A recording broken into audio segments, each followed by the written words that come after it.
Hello and welcome back to the channel. This is Supercoach Challenges, and today we're looking at the round 14 teams. There's been a bit of carnage, and as you can see by the score up the top there, the round has started. But I think for a lot of us, the Port Cats game wasn't too big for moves and players we were trying to bring in, except for maybe one player. But we'll get into the teams, and we can just talk about that and discuss what we might have to do with these buys and the big ins and big outs. So Quinton Narkle was a late in, replacing Junior Rioli, who's out with illness. Burton was in for Lockie Jones, who came up with an injury after quite a good game. Quinton Narkle, so he was picked up in the mid-season draft. He's funnily enough playing against the team that delisted him. But he's 200k, so it kind of makes it hard unless he scores well to want to pick him. It is late in the season as well, so I think that's just one that's got missed. So sadly with Geelong, Mitch Nevitt was the big omission here. A lot of people would have been sweating on him getting a game. Sadly, with the Holmes, Duncan, Dangerfield all back in, sadly he missed out. Originally, the team showed that Tui was being managed, but Segler was injured, so Tui went back into the team. Once again, teams just lying about what they're doing with players. You wouldn't manage a player if you were then going to just play him. Just say he was omitted or you're putting him as sub or whatever. Like, it's just ridiculous. And Geelong are one of the worst teams for this, especially what they're doing with injuries, putting short-term, mid-term. Just tell us what's going on. But this game started, so don't really want to talk much more about that. Now, with Brisbane v Sydney, we've got two new debutants. So Jasper Fletcher, who is coming in to play for one of these many outs. So today, Gunston and Rich came out and said to the boss, we don't want to play. Well, we don't not want to play. To the coach, he said pretty much that they don't believe they're up to the standard and that they need to get some game time and some fitness in order to be able to get back into the team. And that's meant that Darcy Fort, Jasper Fletcher's debuting, Kyle Lohman and Ryan Lester in the team. So for those who thought that Harry Sharp might be able to get a run, sadly mistaken, and we'll have to miss out on that. Looking at the team, they put Lyons and Tunstall into their emergency, so it definitely does not look like Sharp will have any chance. Sydney have brought back in Buller and Parker. Isaac Heaney out injured is something new, I believe. Franklin is also injured and Clark omitted. So Parker's come in. Sheldrick is still named in the team, so he survives another week. Buller kicked 5 goals in the VFL last week and looks to have a bit of a better scoring profile for Supercoach than Marich. So the good thing about this is that because Marich has his bye this week, both Buller and him will be on the bubble at the same time. So we can see 2 games from each. And then if you need a downgrade option, you can pick out of either of them. And Parker's back in, sliding straight back into that midfield. There's not much else to talk about here other than, Brisbane's team's changed up a little bit, but not too much. Like Rainer's been named on a wing, whether he stays there, I think that might be where Ashcroft kind of moves through. And the Sydney team looks pretty standard. Goulden's on the forward flank, so not near the midfield, but this will change around. Blakey has been named. So for those who have Jake Lloyd, that is including us in the Supercoach team, Challengers team, not great, but hopefully, at least he's not named on the wing. Hopefully they figured out that was a dumb idea and he just sticks on the back line. With Parker coming in, that might help that. I think Sheldrick might get a run over there and help keep him off there. So for the Giants, Josh Kelly is back, the man, the myth, injured and pretty much was the reason that a lot of people had to make an injury trade, sadly, with an injury out of nowhere. And Taylor's also back into centre back. So interestingly, Himmelberg is named on the half back line. It's going to be interesting how this actually all sorts itself out because they've also got Haynes and they've been playing Keith Ford. Now, the coach should come out this week and say we want to be playing Harry there. So I don't think he's going to be moving, but whether he can score well with so many mouths to feed, like you got Iden, Ash, Whitfield, so many mouths in there. It's going to be interesting to see how his scoring does. And it's good to have a week. I know he's going to break even at 26, but I think that missing him isn't the end of the world. And he's got the bye next week, so probably not the week to bring him in anyway. The sad thing with this is we've seen Rouston, Faye, and Angwin all omitted, who were probably all rookies that we had. We're hoping we're going to get a game through to their bye and have all missed out. So, yeah, that's an annoying one. Yeah, just more annoyance with these teams and really hating the sub and how it's wrecking players.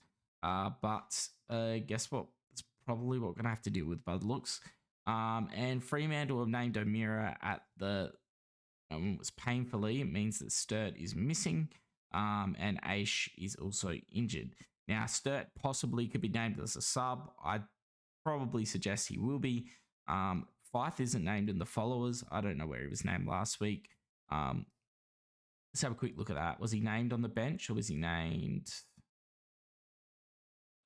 Fife was named in the followers. So now he's not named there. O'Meara's taking that spot and he's taking the place on the bench. Now, let's hope that those bringing in Fife, they're going to be hoping that Johnson is losing the mid-time. But for those who have Johnson, they're probably hoping Fife's losing the mid-time. So it's going to be interesting to see how that goes. I will note that Fife's time on ground was up to like 83% last week, which was the highest it's been all year, which kind of tells me that he's slowly going to be kept in that midfield. And my hope is if he does start to get to, diminish his score again, at least we can hopefully time it with Callum Mills back and drop and score to be able to get a nice little sideways trade, because Fife's break even's like -9 this week. So if he scores well, he should keep going pretty well to that 400k mark. Otherwise, looking at this, not much to talk about. Richmond and Saints pretty much stayed the same. Windhager's kept his spot in the followers, which is great. Machida Owens half forward flank. Nash Wangamani Miller and Sinclair both named in the back line. Now, Sinclair looks like being a good pick with the moving in of a few other players like Windhager into the team. It's meant that Sinclair's got his backline role again, where he scored so well last year, and hopefully that continues this year. Richmond have been easy to score against as a midfield, so maybe even if he does run a little bit through there, it won't affect him too much. Looking at Richmond, not much has changed here. I would have thought, didn't they have? What did he? Oh, that bloke must. I thought he must have got off. I thought they had the one guy who was oh no, they named Mansell because he's going to tribunal tonight. So he got given 3 games, wasn't it? And then I think he got given 3 games and then they were appealing it. So maybe that's why they've named him. But this could change a little bit, I believe, if that gets held up. Otherwise, St Kilda unchanged. Gold Coast, so these are extended benches, so they will change up tomorrow now. Looking at Carlton, they've got a few ins here. So the Ruck, Fogarty, Binns, who's been named a lot, and Newman.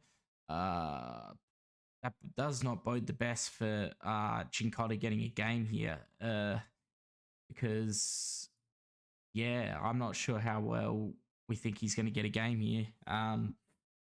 Hopefully, looking at this bench, we'd assume like Matt Kennedy and Ed Kerner have both been right in the emergencies.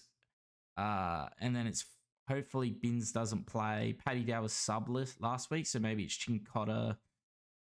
Yeah, there is hope here. I think Cincotta could get named. I think that Fogarty's definitely in. Cincotta, maybe one of Kennedy or Kerno, and then Young. I think that Cincotta played well enough last week to still have a spot in this team. It's just Newman coming in kind of takes his spot. I mean, Brody Kemp would have been nice to have because he's named on, and I think he was like scoring 80s. I wonder what he scored last week. Kemp. Yeah, he's up to 327k now. He's a defender forward, and he must have had a bad score last week. Yeah, 50. 50's not too bad, but not good for the price he's at, but he's going up 80k. So he was what, 240? So that wouldn't have been too bad, especially to get just games from him. But yeah, Gold Coast, so Sexton, Ellis, McAndrew, Moyle, Day. So some people might have brought Moyle in during the Wits drama that happened earlier this year. So that could be a hope that you get a game from him, but I highly doubt it. I think that the team that's going to be named will be Bailey Humphrey, Rory Atkins, McAndrew, and probably Alex Davies. Oh, no, sorry, Alex Sexton. Oh, no, he hasn't been playing either. Maybe Alex Davies. Yeah, probably that with Moyle, Day, Ellis, and Sexton as emergencies. But we could, for those who have him, they could get lucky and maybe get a game out of him. So North Sea, Greenwood, Simpkin, Turner names back in. And it looks like Paul might go out, which could be actually very nice for Zeeble. Looks like Sheasel's been moved back, so that seems like what will be the play. But you could see Spicer, Curtis, all of these guys missing. But I'd suggest that Greenwood core, probably Tucker, and maybe Hall could play. So it could be these four, but Miller Bergman has actually been playing decently, hasn't he? Oh no, that's Miles who's played decently for the Port Adelaide. So I don't know, maybe these first four, but I guess Spicer and Curtis have been playing decently as well. So interesting to see what happens there. The Dogs have named like 5 in. I don't know. 4 or 5 of these guys on the emergencies.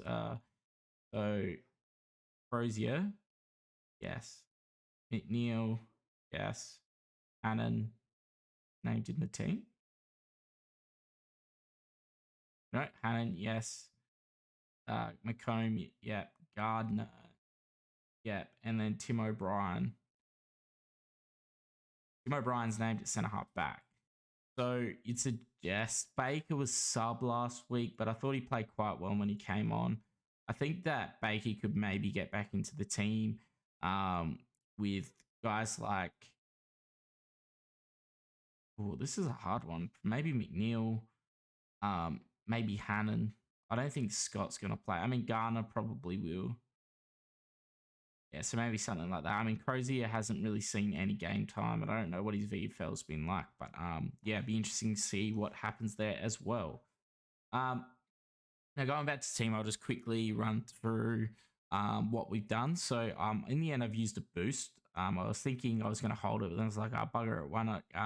Let's shore up next week and get some players in because I think, and it also gives us a bit more money. And I think with this, we can definitely get close to, well, what a full team will look like for this anyway. I think I was looking and it's like,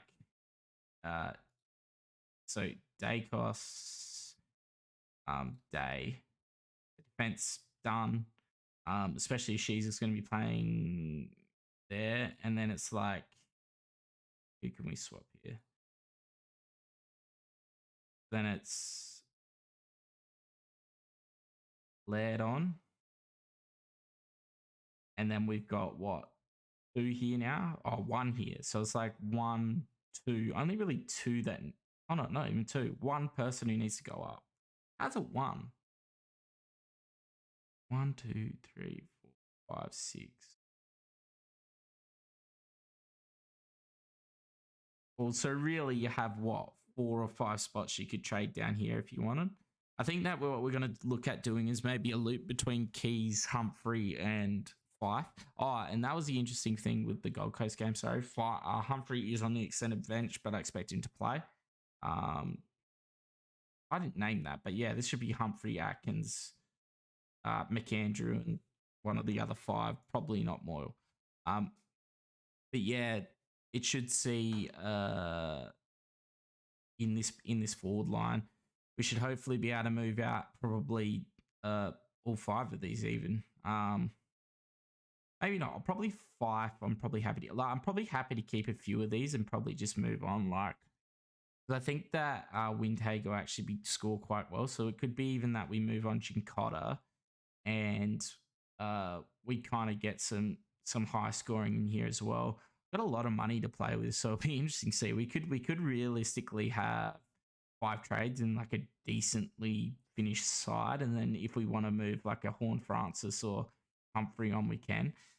It might just be that they all get upgraded. Like we could do well. I wouldn't mind having a loop here.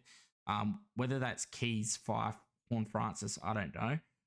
They're all mid forward, so we can play around with that. But yeah, this looks really, really good. I want to get Dawson in though, which is probably going to be Chincotta through bit of mid swapping, forward swapping midfielders.